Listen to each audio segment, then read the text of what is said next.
Do you regret letting him go from your record label? No, not at all, not at all. I mean, my concept is that, we pick up the artists, show them the road, and then they take on the mantle and do what they have to do. Okay. So he came, saw, conquered, and he has proven. So, in regards to to being all over the place, would you also say that it's because now you're too expensive? That's why we don't hear a lot of you on shows performing here and there. Could that be the case? No, that's not the case. I mean, I'm an A-list artist, and I'm just equally, worth just like any other A-list artist in Ghana, and we get paid when the day is good. So we just make sure we keep the brand tight and up there, so you remain A-list and you attract those kind of calls. Did you make any decision in your career that you actually regret? No. Not at all. None at all. No, not at all. No decision that you actually look back and you be like, well, maybe I shouldn't have done this. Nah. Apart from dropping the mic on the floor when I was told that I should have held it in my hand and waited for the sound man to get the mic back working during the competition on TV3. Yeah, that is what I can say. I shouldn't have dropped the mic, but then I didn't know. I was too small for that. Would you say you had a good management team all throughout your career? Yeah. I mean, the changing trends makes it important that you beef up your team all the time, and restructure, shuffle, and all of that, so that you're always up to the time. If there's one decision that your team made that you're so proud of, what would that be? The best decision your team ever made. Wow. We've worked with a host of things. This is a hard one. The best decision my team ever made. To let me be when it comes to creativity, to not interrupt my creative process, and let me just, feel free to create the material. So you always wrote your own songs. Yep. They didn't interfere. They didn't Not dictate the kind of music you should do and all of that. Yeah. Okay. So a few years ago, it was quite all over the place about how come you let your long-time manager Tony Pan go. Yeah. What was the reason though? We had worked for a few years, and that was long. We've done 15 straight years. 15 years. Yeah. So I just needed to move up to. You were tired of him? Not really. We had reached no, not necessarily. Okay. We had worked together, and times and trends had changed that we needed to uplift the thing. So he understands where high grade is now. He couldn't be there for you to uplift it? I wouldn't say. His interest was in other things as well. So I believe that he's doing well wherever he wants to do, and my music is. You actually sound like you guys don't talk. We're cool, but we don't do business when it comes to my music. When was the last time you guys talked? A few months ago. Months? Yeah, a few months ago, yeah. Okay, whose idea was DanceStardom? DanceStardom was yours? Yeah. Okay, and how's it doing now? We are currently on a break now because I'm relocating to my own premises. Yeah, so. Where's that going to be? Still in DC. Still in DC? Yeah, still in DC. Okay. Yeah. Did it do as well as you wanted it to? Well, fairly, it represented me and it served me well because it was a one-stop place to get access to Samini.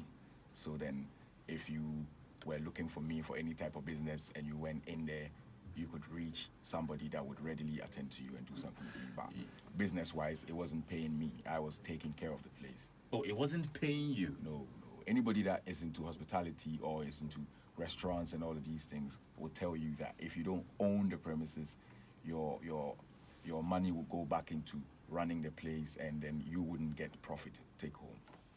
That's the reality. You will pay staff, you will pay rent, you stock the bar, you do everything else, and then you make sure the place represents you because you are a brand and not just an ordinary person. So, excuse me to say, this is not a blue kiosk. This is not some guy around the corner's spot. This is you. So you put in your money to keep it shining all the time. So something like this, you have to own the premises. But the returns were not as good. They were not equal to how much you were putting in. Yeah. So for a business person, you need to wrap up and go back to the drawing board. So it had nothing to do with management of the place? No. You know, what I know is that from the observation I did, I believe you should own the premises. Okay. That will cut out rent. Yeah. Then that money becomes physical. Rent is a killer. Yeah.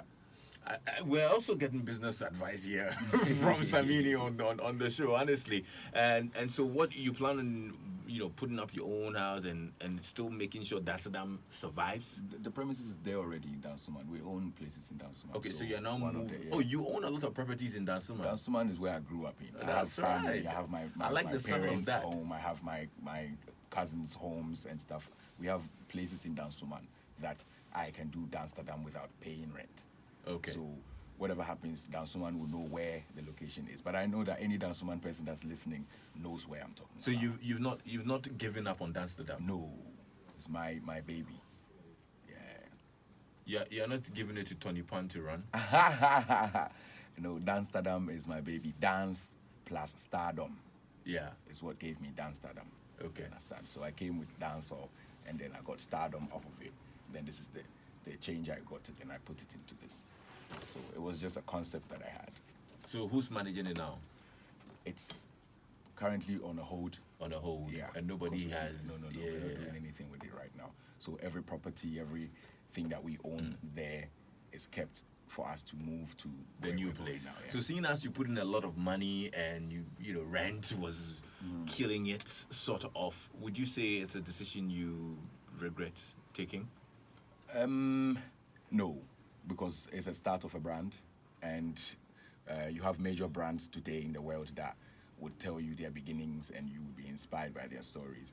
It's never easy when you're starting off. So, end of the day, it's a brand that you can ask me about here on this platform. So, DanceStardom is here to Yeah. stay. How long did it run?